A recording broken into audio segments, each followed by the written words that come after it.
Mummy papa और साथ में हमारा सेट, एक कंप्लीट फैमिली। सही माँ? कैसे कंप्लीट फैमिली आप बताइए।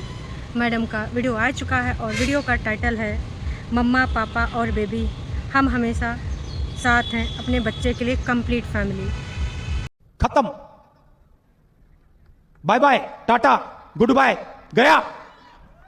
ये हमेशा साथ हैं बच्चे के लिए, कंप्लीट फैमिली। कैसे? सपना देखिए। पहले तो इस टाइटल के बारे में बात होगी, उसके बाद इनकी हिम्मत और बेशर्मी के बारे में बात होगी। तो इन्होंने जो लिखा है कंप्लीट फैमिली, कैसे? आपका सपना सिर्फ ये है, और ये पहले भी यही सपना था कि मम्मा पापा और बेटा कंप्लीट फैमिली। पर जिसकी माँ है उसके बेटे का क्या? उसकी कंप्लीट फैमिली तो इनकम्प्लीट कर देंगी आप, क्योंकि फैमिली के नाम पर उस माँ के पास, उस बूढ़ी माँ के पास सिर्फ और सिर्फ एक बेटा है और एक बेटी जिसकी वो शादी कर चुकी है। बेटी के पास खुद की अपनी फैमिली है। हाँ, जिम्मेदारी दोनों को उठानी चाहिए, क्योंकि माँ बाप ने दोनों को जन्म दिया होता है। पर वो कितनी बार आके यहाँ पर कर सकती है। आपने तो बस अपना कंप्लीट फैमिली का फ्रेम ही सेट कर लिया। कमाल है। आप ही के जैसे वो बच्चे होते हैं जो अपने माँ बाप को ना छोड़ देते हैं। माँ बाप कितना कुछ नहीं करते अपने बच्चे के लिए। यही बच्चा जिसके लिए आप अभी कुछ भी करने को तैयार हैं और कुछ भी करेंगी, आपका ये विचार है ना? कल को जब आप अकेले हों या आप अपने पति के साथ हों, जिसके भी साथ हों, इनके साथ हों या दूसरे पति के साथ हों, अगर वो अपनी गर्लफ्रेंड या बीवी के साथ छोड़ के आपको चला जाए, कंप्लीट फैमिली वाला, और आने वाले टाइम में तो भाई रूल्स रेगुलेशन और ज़माना और भी चेंज हो जाएगा, तब आप क्या बोलेंगी? तब ये कंप्लीट फैमिली के बारे में आप कैसे कहेंगी? आपको कैसा लगेगा? इस बारे में सोच के देखा है आपने? नहीं देखा होगा। कैस कि अभी तो आप सिर्फ अपने बारे में सोच रही हैं, और जो ख्याली पुलाव पकाती हैं और जो दूसरों को देखती हैं, खासकर अपनी बहन को, तो उनकी ज़िंदगी जिस तरीके से चल रही, आप उस तरीके की ज़िंदगी जीना चाहती हैं। वही आपके लिए कंप्लीट फैमिली है। हाँ, लेकिन नहीं, ये पॉसिबल नहीं है। इसको कहते हैं इनकम्प्लीट फैमिली।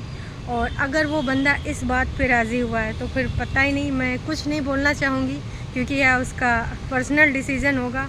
पर हाँ, फिर ना शर्म की बात होगी, ये शर्म की बात होगी, क्योंकि ना एक माँ और एक बहन को कितना कुछ सुनाया गया, कितना कुछ बोला गया है, उसके बाद भी अगर ऐसा कुछ होता है तो।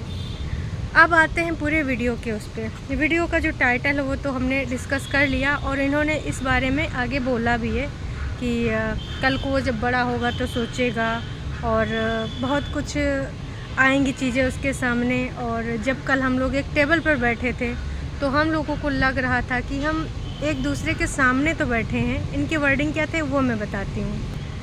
उनका बस ना अपने लिए ही सोचना था कि सामने तो सारे लोग बैठे थे। इंसान बहुत कुछ करना चाहता है लेकिन नहीं कर पाता है, क्योंकि याद आ जाता है कि इसने ना मेरे लिए ऐसे किया था, इसने ना मेरे लिए ऐसे बोला था। बहुत सारी चीज़ें सामने याद आ जाती हैं। सीरियसली हैं? चलिए ठीक है, उसने गुस्से में एक दो चीज़ें बोली होंगी जो आपने बताई। अब वो किस तरीके से बोली, किस चीज़ को लेकर बोली, उसके अलावा तो आपने कभी कुछ नहीं बता पाया कि वो आपको क्या बोली। दो चार चीज़ें आपने बोली थी जिनका जिक्र मैं नहीं करना चाहूँगी, सबको पता है कि वो कौन सी बातें थीं। उसके बाद कभी उनकी तरफ से कुछ आया?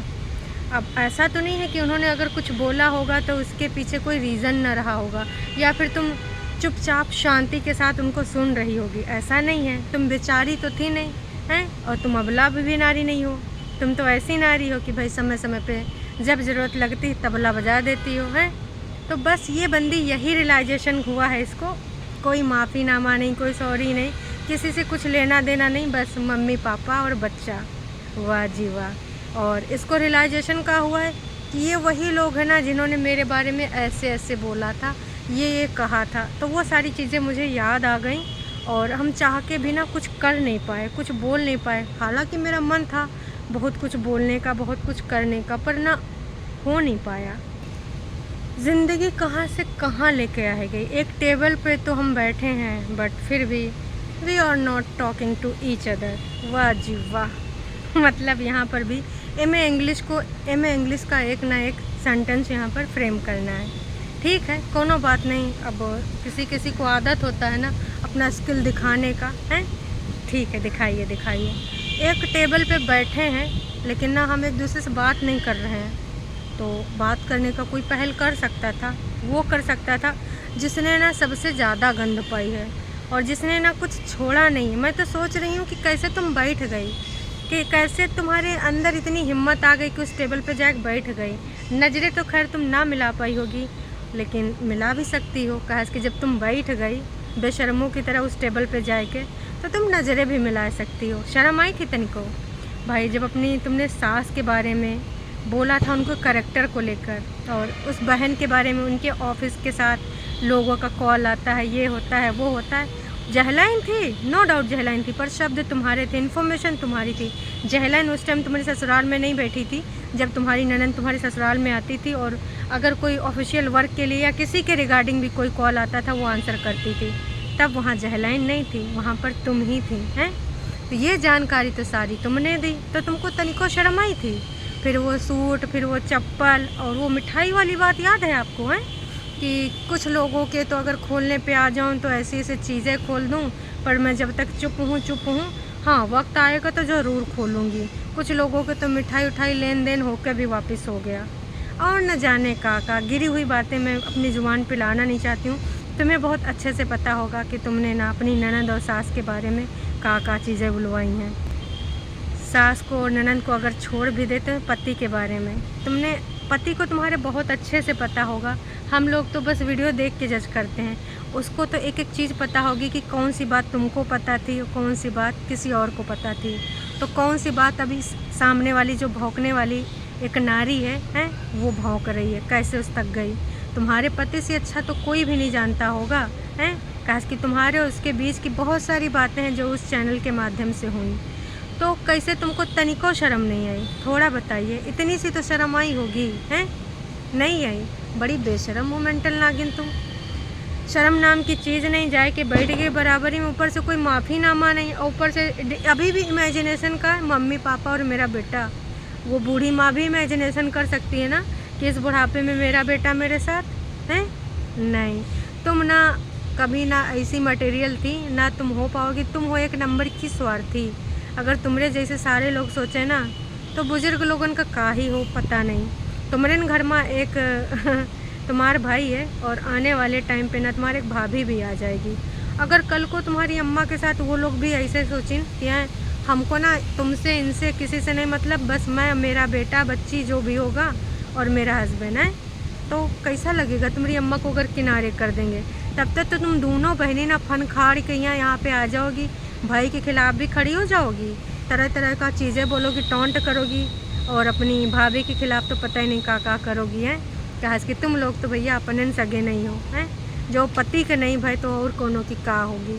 जो पति के टांग टूटे पे नहीं गई, अपना ईगो लिए बैठी रही। सस्ता ईगो, सस्ती सोच, सस्ती चीज़ें। ज़ुबान पे बहुत सारी चीज़ें आती हैं पर कंट्रोल करना पड़ता है। कई बार लगता है नहीं अपनी ज़ुबान गंदी होगी, किसी को बोलने से कोई मतलब नहीं है, पर रियलाइजेशन कराना बहुत ज़रूरी है, बहुत ही ज़्यादा। अभी जैसे कि इस बंदी ने बोला कि हम सब एक ही टेबल पे बैठे थे, लेकिन ना हमारे बीच में बहुत सारी दूरियां आ गई थी। कहा कि इतनी सारी चीज़ें हो गई ऑफ कैमरा ऑन कैमरा दोनों तरीके से, और मन में एक दूसरे के लिए बहुत सारी नफ़रत है। टाइम लगेगा उनको निकलने के लिए, है ना, निकालने के लिए। और हो सकता है कि चीज़ें हमारी अच्छी हो जाएं, तो थोड़ा टाइम लगेगा। और मैं वही चाहती हूँ जो हम सबके लिए अच्छा हो, ऐसा नहीं कि मेरे लिए अच्छा हो या उनके लिए अच्छा हो। वाह रे वाह, बहुत जल्दी तूने सोच लिया।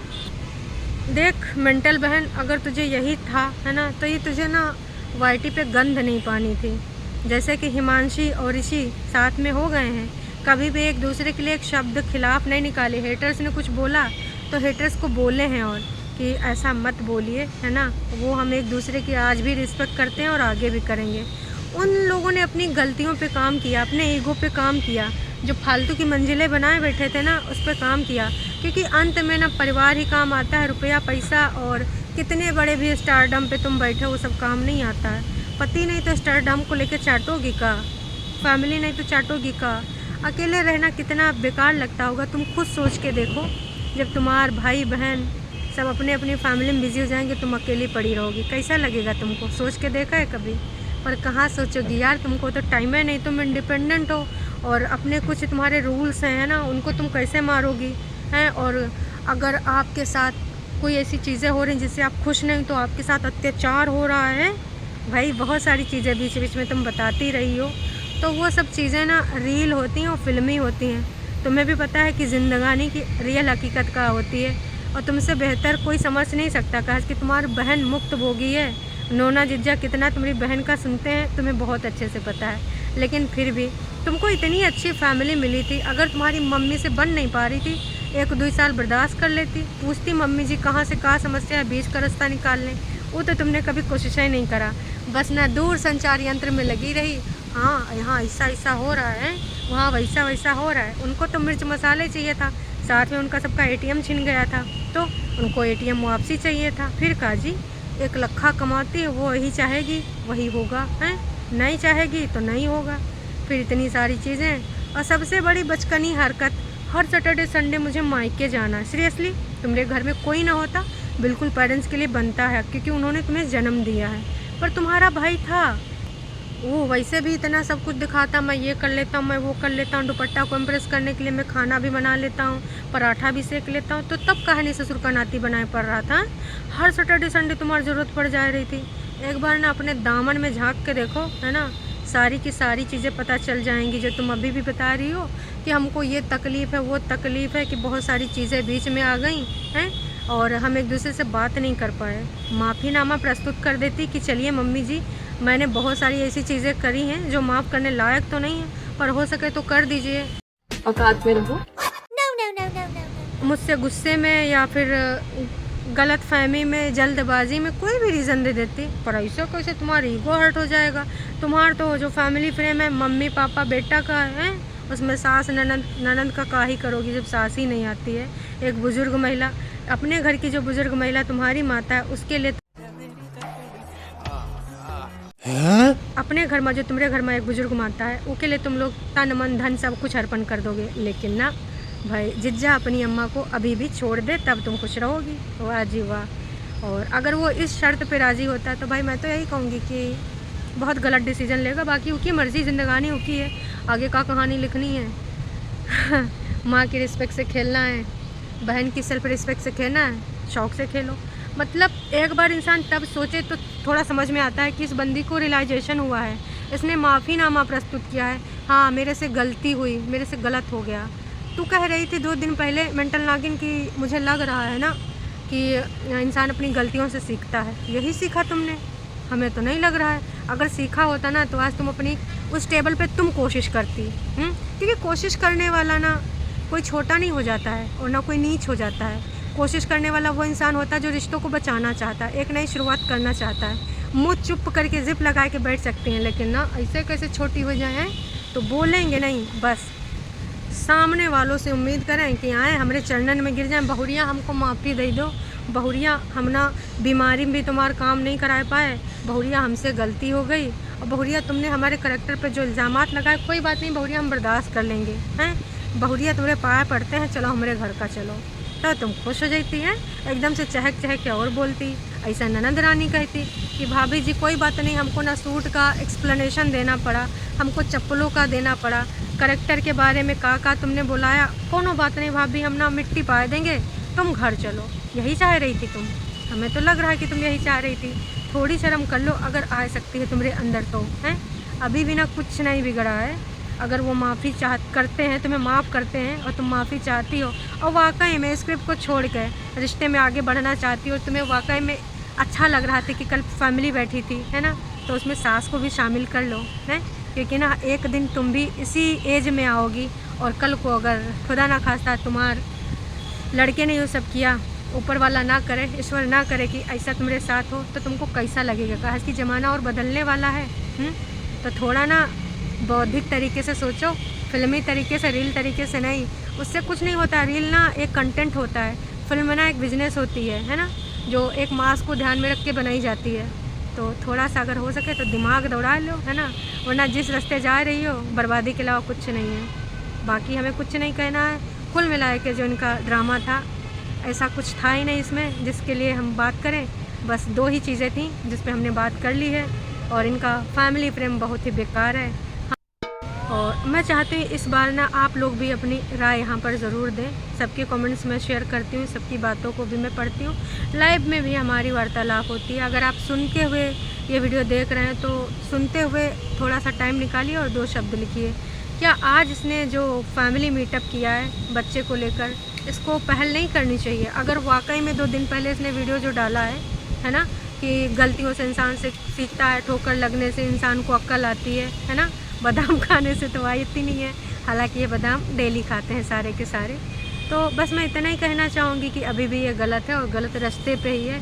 कोई सही डिसीजन इसने नहीं लिया है और अभी भी ईगो में डूबी है और फैमिली प्रेम स्थापित करके अपनी सास को, ननद को बताना चाहती है कि आज भी हम तुम्हें उस प्रेम में नहीं देखना चाहते हैं और ना ही देख रहे हैं। तो यही है रियल कहानी, बाकी सच्चाई आपको पता ही है ना। ये बदली थी, मैंने कहा था ना बदलेगी। हाँ, वीडियो बहुत देर में लेके आई है, खास कि ना टाइम लगता है ना सोचने समझने में कि किस तरीके से प्रेजेंट करें। तो ये इसलिए भी है, देखिए मीठा बन के इसलिए इसने बोला है कि फिर वो लोग बोल दें कि नहीं देखिए अगर फ्रेम में तुम ऐसे देख रहे हो तो नहीं चल पाएगा, तो हम ना अलग हो जाएंगे। तो भी हिस्सा चाहिए, दिमाग इसको कहते हैं, दिमाग है ना। बाकी ना टरू वाले नाच रहे हैं, गा रहे हैं, बहुत लोग बधाइयाँ दे रहे हैं, दिमाग सोचिए बस, इमोशनल मत होइए। हालांकि हम इंडियंस इमोशनल हैं, पर इतनी बड़ी षड्यंत्रकारी फैमिली, षड्यंत्रकारी लड़की उसके पीछे जो भी ये कुछ बोलती है उसके पीछे कुछ लॉजिक होता है, कुछ कहानी होती है जो ये चाहती है ना। अभी ये चाह रही है कि अगर फैमिली प्रेम है तो यही रहेगा, अगर तुम एग्री हो तो ठीक है। इनडायरेक्टली इसने बहुत कुछ क्लियर कर दिया है। अगर उसके बाद भी आप नहीं समझे तो क्या समझे हैं। फिर चाहती है कि अगर तुम नहीं चाहते हो ऐसा तो फिर ठीक है, देख लो हिस्सा बाट हमको दे दो। यही, ये कतई कुछ ऐसा नहीं चाहती कि हम ना पति पत्नी और बेटा रहें शर्म कर लो। अगर वाकई में तुम यही चाह रही होती, बोल ले टरू वाले बजा ले तो ना सबसे पहले ना तुम उस टेबल पे तुम अपनी तरफ से ना कोशिश करती, ना कि पुरानी चीज़ों को ऐसे यहाँ पे बताती। तो आपका विचार क्या है इसके बारे में विस्तृत रूप से और होगी वार्तालाप। अभी के लिए इतना ही, चलते हैं, टाटा बाय बाय। लाइक कर दीजिए, सब्सक्राइब कर दीजिए, क्योंकि पुरनका चैनल नहीं है, नयका चैनल। पुरनका चैनल इनका भाई खाए हुआ है, डिलीट हो चुका है। चलिए फिर मिलेंगे नयका वीडियो में, टाटा बाय बाय।